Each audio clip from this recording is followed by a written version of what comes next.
To help you prepare for interviews, we've prepared a tips and tricks video. We've also prepared a mock case interview video where you can see a live and virtual case demonstration. Today, we'd actually like to talk about a couple of different things. First of all, what is a case interview actually like? Second, what does Bain look for in our interview process? And then third, Jen and I are going to do some rapid fire Q&A on questions that we get asked all the time during the recruiting process. And Jen, why don't we get into this right now? Where should we start? Why don't we start with the basics? Tell us what a case interview is meant to be. So a case interview is meant to be a collaborative discussion with your interviewer. It's a chance for them to get to know you and for you to get to know us and the type of work that we do. And ideally, it's talking about a real business problem that we've actually addressed as Bain for our clients. So you get some visibility into what the job is actually like. And it's an opportunity for us to see how you would structure a problem, how you would break down a problem, and how you would go about solving the question that was posed to you. Those are all things that are important on the job, and they're the types of things that we're looking for in an interview. That's not a surprise to most people, but maybe you can share for us some of the things that a case interview is not. Sure. So a case interview is not a test of business knowledge or of current events, anything like that. We are not out there trying to trick you. This is not a quiz show. Right. It is not a test of only your analytical ability. We're looking to understand how you holistically think about a problem. And I would say the most important thing that cases are not is they're not a test of whether you can get to the one right answer. We are really looking to learn how you think. And so what's important to us is seeing how you approach the problem. And that matters far more than the actual answer that you get to. Right. And what are the types of problems that we cover in case interviews? So case interviews cover the types of problems that we cover in our actual Bain work, which is everything from corporate strategy to investment strategy to performance improvement. Cases also cover a variety of industries, just like our work does. Right. And one of the things that I like to point out for people is that we don't expect you to have prior business knowledge, but business judgment is absolutely fair game regardless of your background. So Jen, there's a bunch of things that we're looking for in the interviews. At the highest level, we're looking for value addition, analytic skills. We're looking for client skills and team skills. But we actually break that down in a couple of different areas that are actually on the evaluation form that our interviewers are using. The first thing we're looking for is how they structure the problem. We're looking for how they do the analysis. Can they do math? And it's not that important that you do it in your head. It's more important that you get it right. We also look for how people drive the analysis and drive the discussion. So once they've framed the problem, once they've laid out the analysis they want to do, can they actually use that analysis to answer the question that was posed? And when they've done enough analysis, can they pull up and synthesize an answer and actually make a recommendation? Those are the four things on the analytics side or the value addition side that we're looking for. And then there's two other questions that we ask. Do we think this person has the skills to be effective with clients? So it's client skills, communication skills. How well can they articulate complex issues in a way that makes sense to people? And two, do we think they could be a positive contributor to team experience? Meaning, do they give and receive feedback effectively? Can they coach and can they be coached? And overall, do they have the type of approach to work that will be a positive for everybody that they work with? That's great on client and team. Is there any one type of person that we look for? I hear the term Bainey gets thrown around a lot out there. It really does. And the truth is, there's no one prototype or archetype for someone who can be successful at Bain. And that's not how our recruiting process works. I've traveled to almost 2/3 of our 70 offices around the world and have met thousands of Bain people over my nearly 30 years here. And there's no one type of Bain person that gets through our process. We're as diverse as the candidates that are coming through our pipeline. So people shouldn't think that they need to change who they are or act a certain way in the interviews. They should be themselves and act natural, and they'll be just fine. And this is probably a good place for us to pause and maybe talk a little about what our backgrounds were like before coming to Bain. Yeah, so I was an engineer in undergrad and grad, and I took no business classes. I arguably took some classes at the business school at my university, but they were not business classes. I didn't take any finance classes. I didn't take any accounting classes or any strategy classes. What I did focus on was being a great engineer. And I focused on problem solving, and I focused on challenging myself with all of my summer internship experiences. How about your experience? So I too was an engineer undergrad, and I also did not take a single business class, despite going to an undergrad school that has a very large, well-known business school. When I interviewed with Bain, I thought the idea of consulting sounded interesting. I liked the idea of solving problems. That was something that I'd always tried to do in all of my classes and coursework. And so I went in and I interviewed with Bain and really felt like the right place for me. And obviously the fact that we are both here 20 some odd years later shows that it's been a good fit for both of us. So Jen, one of the things I think we should do here is get into a little bit of a rapid fire. We get a ton of questions from people year Yes. in and year out, and they're always the same questions. And hopefully maybe we can just get rid of some of the questions in people's minds right now. So why don't you go first? What do we got? Absolutely. Let's get to it. One of the first things we often get asked is, does it matter whether I interview earlier in the week or later in the week, or earlier in the season or later in the All the season? time. We get that question all the time. The Absolutely. short answer is no. And what I would say to everybody is, we know where you are in the process. We know whether you're early in the week or later in the week. We know if you're early in your college or career journey or later in your college or career journey. And our interviewers do try and calibrate a little bit to understand that. And so we might say, look, if we're the first ones interviewing that cycle, we know that you haven't done any case interviews before and you're probably a little bit nervous. We also know that if we're later in the cycle at your particular campus or for your particular city, that you might be a little more tired at that point in the process. And we try and calibrate. But what I generally advise people on is focus on the things that you can control. Now, Jen, does it matter if people interview in person or virtually? This wasn't a question we got maybe 4 or 5 years ago, but it's on everybody's mind right now. What do you say? Oh, absolutely. The answer is it does not matter. And we've actually looked at the data on this. Your performance in our process does not matter depending on whether you interview in person or virtually. So I would not be stressed about that.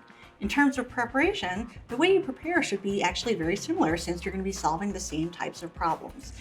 The only thing you may want to think about is getting comfortable with a Zoom interview format. And we do have a couple of tips at the end of our tips and tricks section that can help you with that.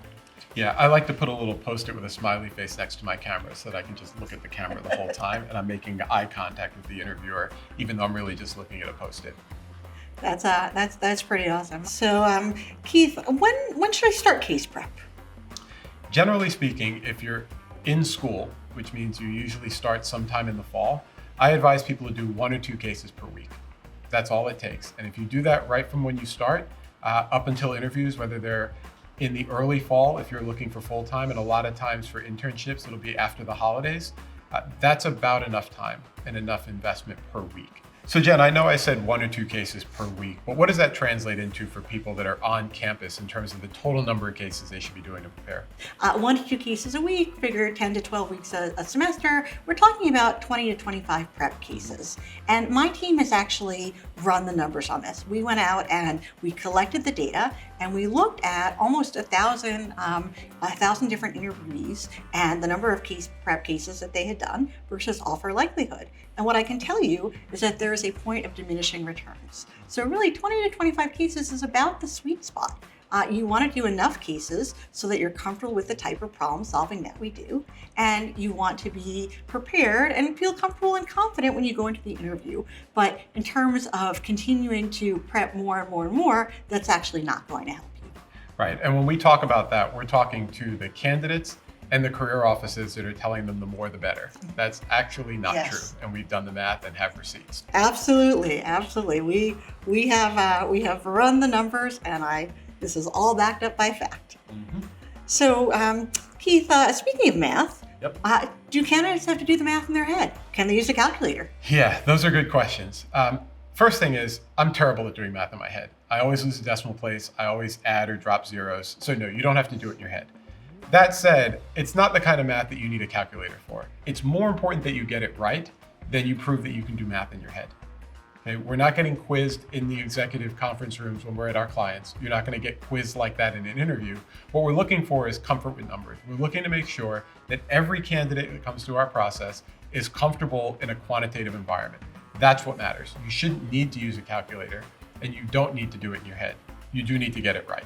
Yes, and I would add that's actually one of the reasons it's so important to walk your interviewer through your approach before you start doing the math, Yes. so that if you're saying something that doesn't make sense, you can self-correct and do the proper analysis. Right, which is what I mentioned at the beginning about being coachable and being receptive to feedback. Now, Jen, people always ask, should I start studying an interview industry that's likely? Should I read the Wall Street Journal? Should I study business before my case interviews to prepare? Well, I mean, it certainly is a nice thing to read our newspaper and see what's going on in the world. We want people who have some basic curiosity around how things work, but you do not need to go and research specific industries or research specific companies. And really, your interviewer is going to give you the background information, is going to give you the data that you need to succeed. So I would say you want to have a basic familiarity with how business works. You want to be comfortable talking about the problems that businesses face, but you do not need to try and study any specific industries, any specific businesses. Really, you just want to practice being comfortable talking about business problems. And so, Keith, last question that we always get asked is, are there really multiple ways to solve a case? In a word, yes. But the reality is that every problem that we're getting called to work on as a firm has multiple different outcomes. And the complexity of figuring out which one is the right outcome is why we exist in the first place. So there are absolutely different ways to solve a case. It's not a situation where there's a right answer and a wrong answer. In fact, knowing how you're designing the cases that we're using on a lot of campuses, there is no right answer. And it's just a judgment call. Do you want more risk, more reward? Do you want to do something that's more conservative? Do you want to do something that's not breakout because you're trying to protect something that's important to the business's future? All of those things are in play. Like you said earlier, we're more interested in the factors that you're considering in your decision to make a recommendation than we are what your recommendation actually is. So there's not a lot of scenarios where you're going to come into the team room with your answer and present that directly to the client later that day. In reality, what you're going to do is show up with your answer. Other people are going to show up with their answers, and you're going to put them all together to come up with the best answer as a team. Because at Bain, we work in teams. And so in a case interview, it's not that there's one way to solve it, just like there's not one way to solve our client problems.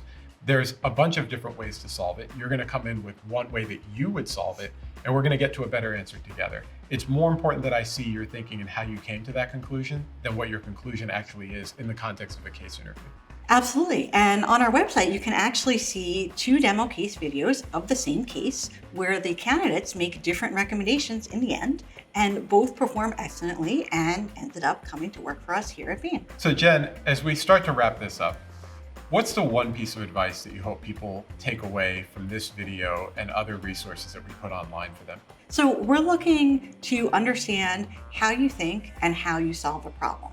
How you approach a problem, how you work through it, gives us great insight into what it would be like to work with you here at Bain. How about you, Keith?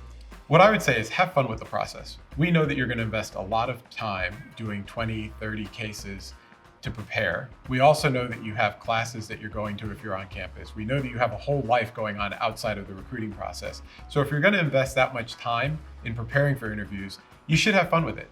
Sometimes I see people who are so anxious and so stressed during the interviews, I don't actually think they're having fun anymore. And then I kind of wonder, why would they want a job that they're terrified of when they're preparing for the interviews? And so for me, you should listen to that little voice in your head as you're doing the prep cases. And not all the cases will go well. Not all of my case interviews went well. But I did have fun with all of them. And I enjoyed the sport of kicking around the problem and coming up with an answer. And if you enjoy that, then you're probably going to enjoy working at Bain. But if you find that really stressful and really nerve-wracking, maybe you should be thinking about other jobs. And so I encourage people to have fun with the process, learn about themselves, learn about the company, and hopefully things will be successful at the end of the day. Absolutely. And I think we both have a lot of fun in our jobs. And one thing that I do want to emphasize, even if casing is not the right thing for you, we do have, if you visit our website, we have opportunities in a lot of other areas besides just consulting. So I would definitely encourage folks to check those out as well, because there are a lot of places that you can fit in here at Bain.